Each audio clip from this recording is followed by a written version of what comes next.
Contrabando de animais brasileiros movimenta R$ 1 bilhão por ano. Uma cidade faz campanha contra a meningite e vacinados vão parar no hospital. Aposentados protestam nas ruas, querem mais dinheiro. 400 mil pessoas abandonam tudo no Líbano, fugindo das bombas israelenses. Telefone celular provoca alteração de peso em balança eletrônica. Estados Unidos armam um super esquema contra o terror.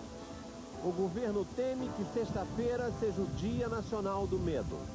Veja agora no Jornal Nacional.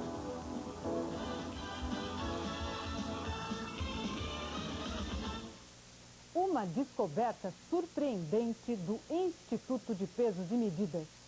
Telefone celular, telefone sem fio e rádios de comunicação interferem nas balanças eletrônicas. Os testes feitos em laboratório e no comércio mostram que o prejuízo pode ser tanto do lojista como do consumidor. Os técnicos do IPEM testaram durante 4 meses vários modelos de balanças eletrônicas. Descobriram que na maioria delas, a blindagem da placa que faz a medição é de plástico. O equipamento fica sujeito à interferência de sinais emitidos por esse tipo de rádio, HT, telefones sem fio e principalmente telefones celulares, que funcionam no circuito de micro-ondas. Até balanças para pesagem de caminhões com selo e lacre do Inmetro, apresenta uma variação de 100 quilos quando o celular está ligado por perto. Os estudos do Instituto de Pesos e Medidas de Minas Gerais mostram que consumidores e comerciantes podem estar perdendo dinheiro por causa da falta de blindagem das balanças eletrônicas. Num restaurante que vende comida a quilo, por exemplo, o simples ato de deixar o telefone celular ao lado da balança já pode causar prejuízo.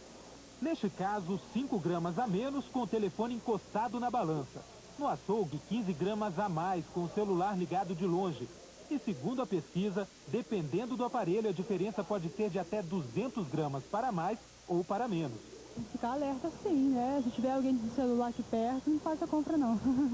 A interferência também pode mexer com a vaidade. Quando Dona Joana foi se pesar, eu liguei o telefone sem ela saber. O peso baixou 15 quilos. Andar com meu celular direto. O Instituto Nacional de Metrologia informou que uma portaria de dezembro de 94 exige que as balanças eletrônicas sejam blindadas. Os comerciantes que tiverem balanças sem essa vedação vão ser obrigados a fazer a mudança. O problema é que a tal portaria não estabelece um prazo para isso. Os homens-bombas do Hezbollah ameaçam se vingar dos ataques israelenses contra o Líbano. Os bombardeios dos últimos 5 dias mataram 28 pessoas e feriram 123. Um hospital e 2 centrais elétricas do Líbano foram atingidos hoje por mísseis israelenses. Na terra, no ar, a pressão aumenta. 5 dias atrás, Israel apontava os tanques para supostas bases de radicais do Hezbollah. Hoje, atira para todos os lados. Pela manhã, os potentes helicópteros Cobra bombardearam Beirute. A capital está sem luz. Um foguete que acertou em cheio uma casa na periferia matou a família de 5 pessoas que tomava café da manhã. Hospitais viram enfermarias de guerra. Escolas, campos de refugiados. A população foge das bombas em desespero. Mais de 400 mil pessoas já abandonaram suas casas em busca de algum lugar seguro ao norte do país. O êxodo calou as ruas, o comércio fechou, prédios e conjuntos residenciais agora estão desertos. Já são 23 cidades e vilas fantasmas na fronteira entre o Líbano e Israel. Nada indica que os ataques israelenses provocaram até agora alguma baixa no inimigo. Nessas imagens, o Hezbollah apresenta na TV um exército de terroristas kamikazes. Durante o ritual de preparação, numa sala verde à cor do Islã, jovens carregados de explosivos na cintura juram morrer para matar dezenas de israelenses. Eles beijam o Alcorão e partem. Líderes europeus reagiram indignados aos ataques de Israel ao Líbano. O presidente francês Jacques Chirac chamou de desproporcional a operação militar. E o primeiro-ministro inglês John Major pediu que o processo de paz seja retomado. O primeiro-ministro israelense Shimon Peres disse que é cedo demais para negociar. e avisou que os bombardeios vão aumentar. A seguir, aposentados gritam por aumento. E uma operação contra o tráfico de animais.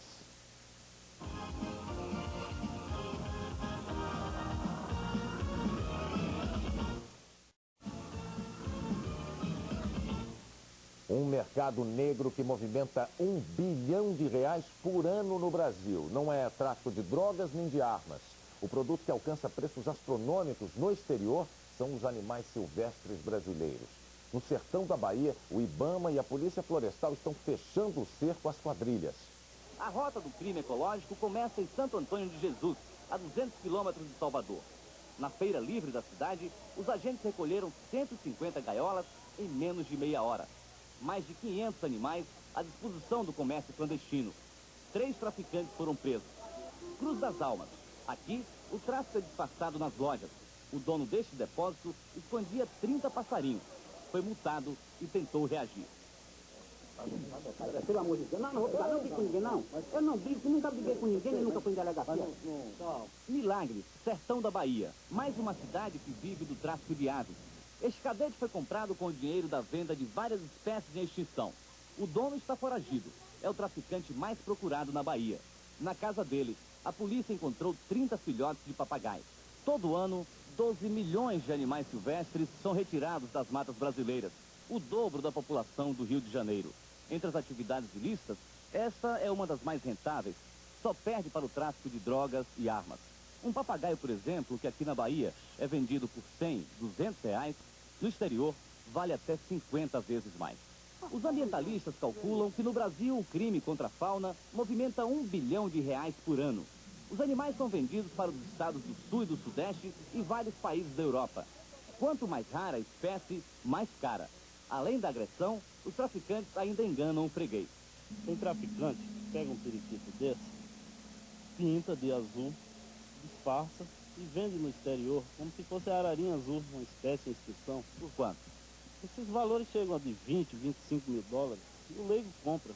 Só nesta operação, o IBAMA resgatou mais de 2.000 animais silvestres. Eles estão sendo levados para uma reserva particular. Na hora de ganhar a liberdade, muitos dos pássaros, de tão acostumados ao cativeiro, não conseguem voar. As gaiolas são destruídas numa grande fogueira. O IBAMA já identificou 35 traficantes de aves silvestres na Bahia. A captura e criação desses animais em cativeiro é crime sujeito a pena de até 5 anos de cadeia. Aposentados fazem manifestação para pedir aumento do salário mínimo. Eles querem receber, a partir de maio, 48% a mais do que recebem hoje. A manifestação foi na Praça da Sé, centro de São Paulo. Segundo a força sindical que organizou o protesto, os 48% correspondem às perdas acumuladas entre março de 90 e fevereiro de 94.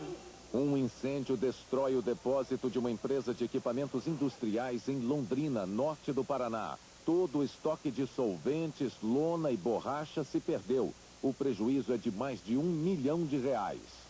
O presidente Fernando Henrique Cardoso recebe o primeiro-ministro português, Antônio Guterres. Eles assinaram um acordo para isenção de vistos de viagem. Definidos mais 2 candidatos às eleições municipais deste ano. Em São Paulo, o PMDB escolheu o ex-deputado estadual João Leiva, ligado ao grupo político do ex-governador Orestes Quércia. Em Porto Alegre, o atual vice-prefeito Raul Ponte será o candidato do PT. A solução definitiva para a venda do Banco Econômico ao Banco Excel pode ser o último ato de Gustavo Loyola na presidência do Banco Central. Desde que tomou posse no ano passado, Gustavo Loyola já enfrentou várias crises. Junho de 95, posse do presidente do Banco Central, Gustavo Loyola. Uma solução técnica demais para um cargo político demais. E a primeira prova disso viria um mês depois. Julho de 95, Loyola defende a privatização do Banespa, batendo de frente com o governador de São Paulo, o tucano Mário Covas. Em agosto de 95, a intervenção no Banco Econômico desperta a ira de outro aliado do governo, o senador baiano Antônio Carlos Magalhães. Dezembro de 95, a divulgação da pasta rosa, com nomes de políticos supostamente beneficiados pelo Banco Econômico, leva o senador Antônio Carlos a chamar de marginais os diretores do Banco Central. Fevereiro de 96, A descoberta das fraudes no Banco Nacional desgasta ainda mais a imagem de Gustavo Loyola. No mês passado, Gustavo Loyola foi chamado para depor no Congresso Nacional. Sozinho, se defendeu de todas as acusações. Saiu de lá com a sensação do dever cumprido, mas sabendo que teria vida curta no cargo. A divulgação desastrada do aumento médio de 48% nos salários do Banco Central, feita na semana passada, e que irritou o presidente Fernando Henrique, pode ter sido o último erro dele no governo. Hoje, os funcionários do Banco Central entraram em estado de greve. Querem o aumento salarial cancelado pelo presidente Fernando Henrique e pedem a demissão do diretor Carlos Eduardo de Andrade, responsável pela divulgação do aumento. O presidente do banco, desde ontem, mantém reuniões com toda a diretoria. Hoje foi ao ministro da Fazenda dizer que resolveu um assunto pendente. A venda do Econômico ao Excel será anunciada nas próximas horas. Apesar de tudo, Gustavo Loyola garante que não está demissionário e o presidente Fernando Henrique mandou dizer que não pretende demiti-lo. O presidente reafirmou sua confiança no presidente do Banco Central. É muito delicada a situação de Gustavo Loyola. Ele se sentia pressionado e vinha sendo cobrado por maior eficiência, principalmente na fiscalização bancária. E se convenceu de que, antes de tudo, era preciso aumentar os salários do corpo técnico para, só depois, fazer concurso e contratar auditores, advogados e procuradores. Combinou com seus superiores o aumento para os funcionários do Banco Central, mas foi obrigado a recuar.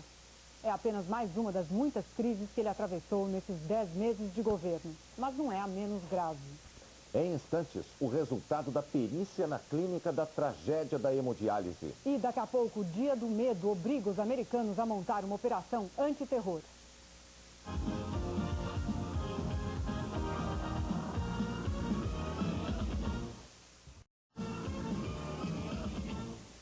Em Pernambuco, parentes dos 40 mortos da hemodiálise denunciam a falta de assistência do governo. Sem emprego e sem renda, muitas famílias não têm o que comer. Hoje, a Polícia Técnica apresentou o relatório da perícia feita na clínica em Caruaru. O secretário de Segurança Pública, Antônio Moraes, apresentou hoje o relatório